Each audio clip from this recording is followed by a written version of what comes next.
बनेवाडी ग्रामपंचायतीचा पाणीदार भ्रष्टाचार, सार्वजनिक विहिरीवर 2 वर्षांपासून खासगी डल्ला, सरपंच ग्रामसेवकांसह वरपर्यंत मलिदा पोहोचतोय का? कवठ्या महांकाळ तालुक्यातील बनेवाडी गावाच्या सार्वजनिक पाणीपुरवठा विहिरीवर गेल्या 2 वर्षांपासून एका खासगी इसमाने अनधिकृतपणे मोटार बसवून लाखो लिटर पाणी शेतीसाठी पळवल्याचा खळबळजनक प्रकार समोर आला आहे। विशेष म्हणजे ग्रामपंचायतीने केवळ कागदोपत्री नोटीस बजावली असली तरी अजूनही मोटार विहिरीतच असल्याने यामागे मोठे आर्थिक गौडबंगाल असल्याची चर्चा परिसरात सुरू आहे। काय आहे नेमका प्रकार? मिळालेल्या माहितीनुसार गावाच्या पिण्याच्या पाण्याची विहीर एका शेतकऱ्याने जणू विकतच घेतल्यासारखा वापर सुरू केला आहे।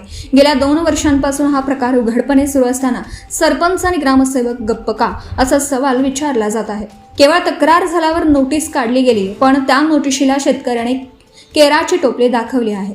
हप्ता वसुलीचा संशय येत असून याचा मलिदा नेमका कोणाकोणाला जातोय याची बनेवाडी गावात जोरदार चर्चा चालू आहे।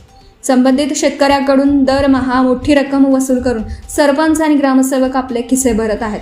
धक्कादायक बाब म्हणजे ही हप्तेखोरी केवळ ग्रामपंचायतीपुरती मर्यादित नसून याचे धागेदोरे पंचायत समितीच्या वरिष्ठ अधिकाऱ्यांपर्यंत तर पोहोचलेले नाहीत ना, अशी शंका आता ग्रामस्थ उपस्थित करत आहेत। सार्वजनिक पाण्याचा बाजार मांडणाऱ्या भ्रष्ट साखळीचा पर्दाफाश करण्याची मागणी आता जोर धरत आहे।